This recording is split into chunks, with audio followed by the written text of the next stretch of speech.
Aisha's heart fluttered with anticipation as she admired her reflection in the mirror. Dressed in a stunning ivory gown adorned with delicate embroidery, she looked every bit the bride she had always dreamed of becoming. The air was filled with the scent of fresh roses, and the soft chatter of family members preparing for the joyous occasion echoed through the house. Her friends teased her, her mother fussed over her veil, and for the first time in her life, Aisha felt like all her prayers had been answered. This was the day she had waited for, the day she would finally marry Ibrahim, the man she believed was her soulmate. But as the morning turned into afternoon, unease began to ripple through the celebration. Ibrahim was nowhere to be found. His phone rang endlessly, unanswered. The groom's family exchanged worried glances, trying to reassure Aisha that he was just delayed. Minutes turned into hours, and whispers of confusion spread among the guests. The once jubilant atmosphere grew tense, the laughter fading into murmurs of doubt. Aisha sat in her bridal gown, her hands trembling as she clutched her bouquet, waiting for the man who had promised her forever. As the sun began to set, the truth crashed down like a thunderbolt. Ibrahim was not coming. No explanation, no message, nothing but silence. Guests began to leave, some shaking their heads in pity, others whispering cruel speculations. Aisha's chest tightened as humiliation washed over her. Tears blurred her vision as she stumbled to her room, ripping off the veil that now felt like a symbol of betrayal. Her mother's sobs filled the air, her father's silence weighed heavy, and Aisha collapsed to the floor, her wedding dress pulling around her like a cruel joke. The dream she had cherished turned into a nightmare in a single day. Aisha's wedding day was everything she had dreamed of since childhood. The air was scented with roses, drummers pounded joyful rhythms, and her family's compound sparkled with colorful fabrics strung across the courtyard. Relatives bustled around, guests arrived in gleaming outfits, and Aisha sat surrounded by her bridesmaids, her hands trembling with a mixture of joy and nerves. She wore an elegant lace gown, her veil glistening in the sunlight. Today was supposed to be the start of her forever with Ibrahim, the man who had promised her love, loyalty, and a future filled with happiness. But as the hours passed, whispers began to spread. Ibrahim had not arrived. The groom's family avoided Aisha's gaze, muttering into their phones, pacing nervously. At first, people assumed there was traffic. Then, that maybe he had gone to fetch something. But when dusk fell and the wedding canopy still stood empty, the murmurs grew louder. Where is the groom? Why hasn't he come? Aisha's heart pounded in her chest. Each second felt like a knife twisting deeper into her soul. By nightfall, the truth began to emerge. Ibrahim had vanished.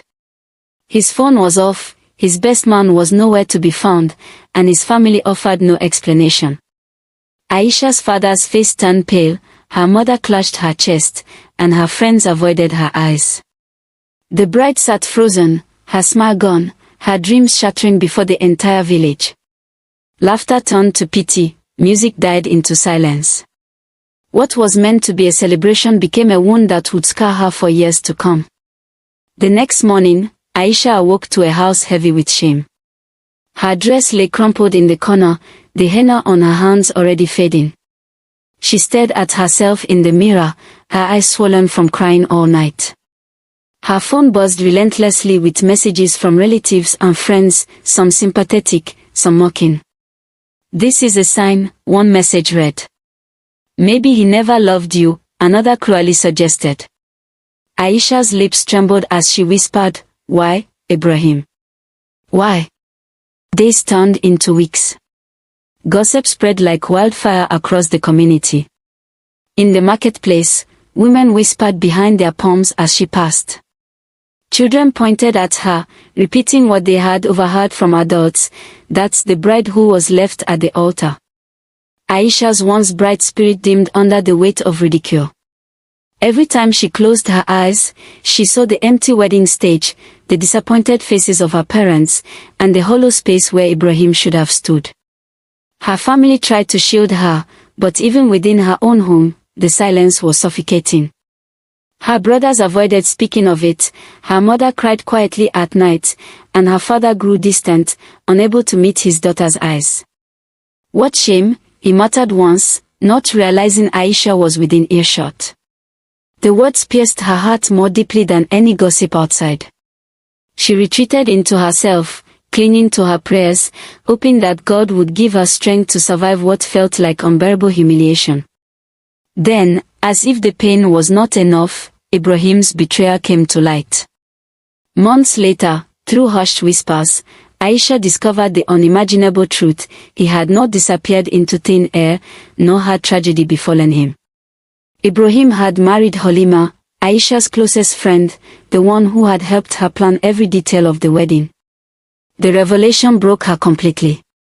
Memories of Halima's laughter, her promises of friendship, her presence at every fitting and rehearsal, twisted into sharp daggers of betrayal. For days, Aisha could not eat. She wandered her room like a ghost, her eyes red, her lips cracked from crying. She replayed every moment with Halima, every secret shared, every embrace, and wondered, had it all been a lie? Her trust, her love, her friendship, had they been nothing but tools for betrayal? The pain was not just the loss of a husband-to-be, but the loss of a sister she had chosen. The community reveled in the scandal. "Imagine," they whispered, "her best friend stole her husband." Some pitied her, others mocked, but all eyes were on Aisha. Wherever she went, the air felt heavy with judgment. Yet, beneath the pain, something new began to grow in her heart. It was not forgiveness, not yet. It was resolve. She would not let Ibrahim and Halima's betrayal define the rest of her life. She would rise, not for them, not for the gossips, but for herself. Aisha stood before the mirror once again, her eyes still wet but her spine straighter than before. She whispered to her reflection, "They tried to break me, but they will see. I will rise again." Halima's wedding to Ibrahim was grand but cold. The hall glittered with chandeliers, but the smiles felt forced, the laughter hollow. Guests whispered behind their fans, side eyes cutting across the room. "Isn't that Aisha's groom? And her best friend too? Shameful." Halima kept her chin high, pretending not to hear, while Ibrahim forced cheerfulness into his voice. But no amount of music or food could drown the unease that hung in the air like smoke. In the early weeks of their marriage, the cracks began to show. Ibrahim, once charming, grew irritable. The love he had promised Halima during their secret affair turned into demands and criticisms. "Why is the food late? Why are you dressed like this?" Halima, who had imagined a life of comfort and affection, began to realize she had traded friendship for a cage. The weight of their betrayal pressed heavily, especially when neighbors treated her with polite disdain. She was no longer Halima the friend, she was Halima the husband snatcher. Meanwhile, Aisha carried her pain silently. She returned to teaching at the small local school, her headscarf neatly tied, her face calm. But inside, she was fragile, every step a battle against humiliation. Some colleagues looked at her with pity, others with curiosity, waiting for her to break. But Aisha refused to give them the satisfaction. Instead, she poured her energy into her students, finding solace in their laughter and innocent questions.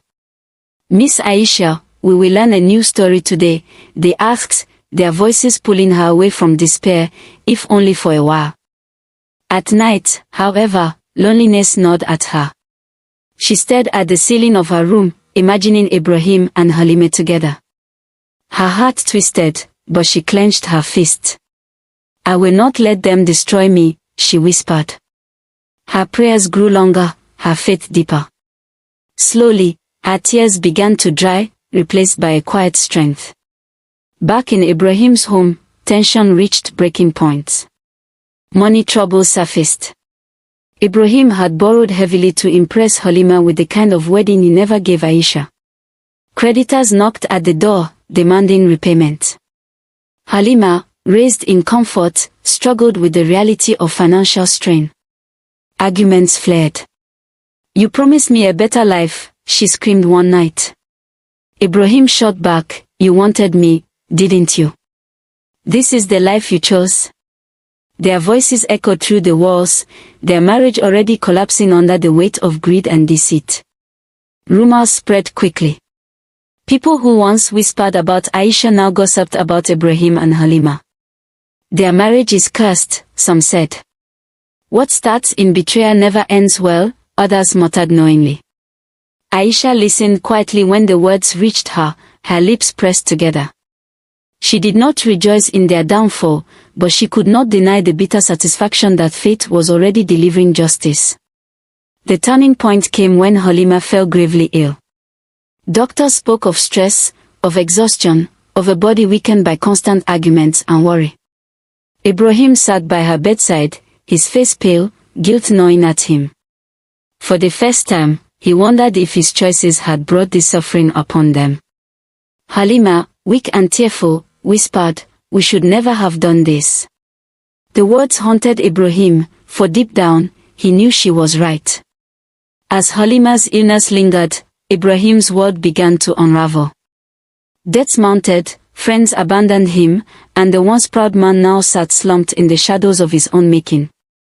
Aisha, meanwhile, stood taller than ever. Though the scars of betrayal remained, she walked with dignity, her pain reshaped into resilience. The stage was set for the collision of their paths once more, a reckoning neither Ibrahim nor Halima could avoid. Halima's illness became the talk of the community. People whispered that her suffering was punishment for betraying her friend. Her once radiant face grew pale, her body frail. Ibrahim sat beside her bed night after night, his mind tormented. Each cough, each fevered groan was a reminder of the sins that had brought them here. He wanted to believe it was just sickness, but in his heart, he knew it was deeper, it was the weight of guilt consuming them both. Zainab, still wounded but stronger, heard of Halima's condition through the whispers at the market. She said nothing, kept her eyes low, but inside she battled conflicting emotions. A part of her wanted justice, wanted Halima to feel every ounce of the pain she had caused. But another part, the softer part, remembered the years of friendship they once shared. She clenched her jaw. Ya Allah, give me wisdom, she prayed. The debts Ibrahim owed grew worse. Creditors banged on his door, threatening shame and even violence if he didn't pay. Halima's family, once supportive, began distancing themselves. You chose him, they told her coldly. Now face the consequences. Ibrahim's pride crumbled. He had betrayed a good woman, ruined his reputation, and now sat with nothing but a sick wife and endless debt. One evening, Ibrahim's mother called a family meeting. Her face was hard, her voice bitter. This is the fruit of betrayal, she said, her eyes heavy on her son. You left Aisha humiliated, and now look at you. Even God will not bless a marriage built on lies. Ibrahim lowered his head, shame burning him. Halima wept quietly, knowing she was the cause of that shame as much as he was. It was then that a surprising call came. Halima wanted to see Aisha. The message reached her through a neighbor. At first, Aisha laughed bitterly. She dares to call me now? But curiosity and compassion won over anger. Against her better judgment, she agreed. The meeting was awkward, heavy with unspoken pain. Halima, weak and trembling, reached for Aisha's hand. I know I wronged you, she whispered. But please, forgive me before I die. The words struck Aisha like a storm. Her chest tightened, her throat burned. She wanted to scream, to remind Halima of the nights she cried alone, of the humiliation she endured. But when she looked into Halima's hollow eyes, she saw not victory but tragedy. She pulled her hand back slowly.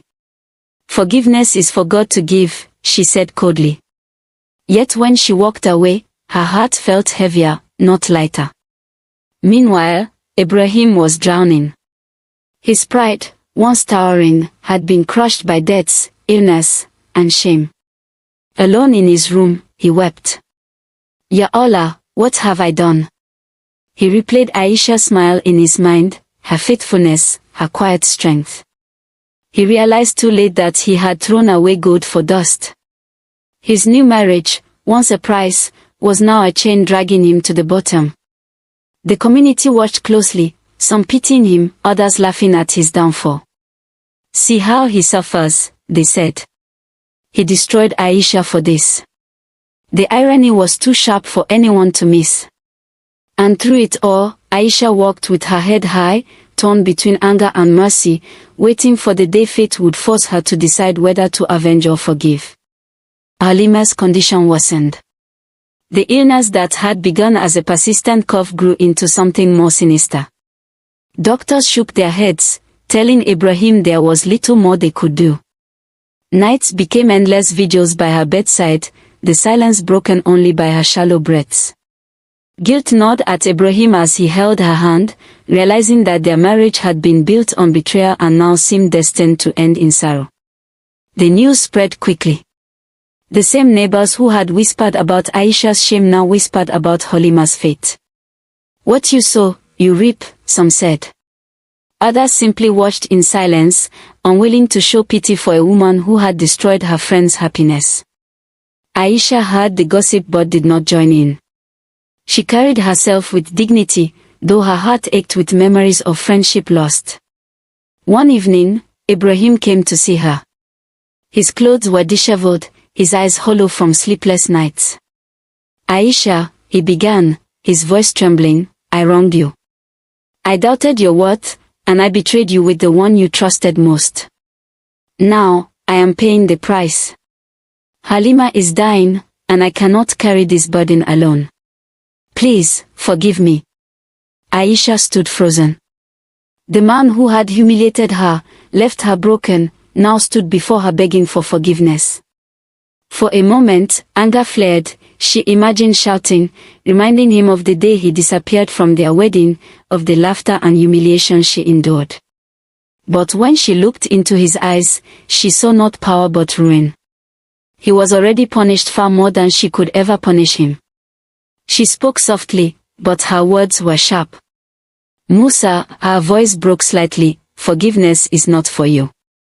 It is for me. I forgive you, not because you deserve it, but because I refuse to carry your sin as my burden. Her strength radiated through the room, leaving Ibrahim speechless. Weeks later, Halima passed away. The funeral was heavy with whispers of betrayal and tragedy. Ibrahim stood like a shadow, hollow and broken. Aisha, though invited, chose not to attend. Instead, she prayed quietly in her home. Ya Allah, heal her soul, and heal mine, she whispered, tears running down her cheeks. In the months that followed, Aisha rebuilt her life with newfound determination. She started a small business, helped by supportive relatives who admired her resilience. She spoke to women in her community, warning them about the dangers of envy, betrayal, and allowing outsiders to dictate the sanctity of marriage. Her story became a beacon of strength, her dignity restored in the eyes of all. Ibrahim, meanwhile, faded into obscurity. Burdened by debts, shame, and loneliness, he lived with the consequences of his choices. Whenever people mentioned Aisha's name, it was with admiration, she is the woman who was wrong yet rose above. When they mentioned Ibrahim, it was with pity and regret, he is the man who threw away his crown for dust. Years later, Aisha stood by the window of her new home, watching her son play in the courtyard. Peace settled in her heart. She had survived betrayal, humiliation, and pain, yet she had emerged stronger. She whispered to herself, they thought they broke me, but they only showed me my strength. Her journey had come full circle. The scars remained, but they no longer defined her. Instead, they told a story of resilience, a woman betrayed by love, but saved by faith and her own courage.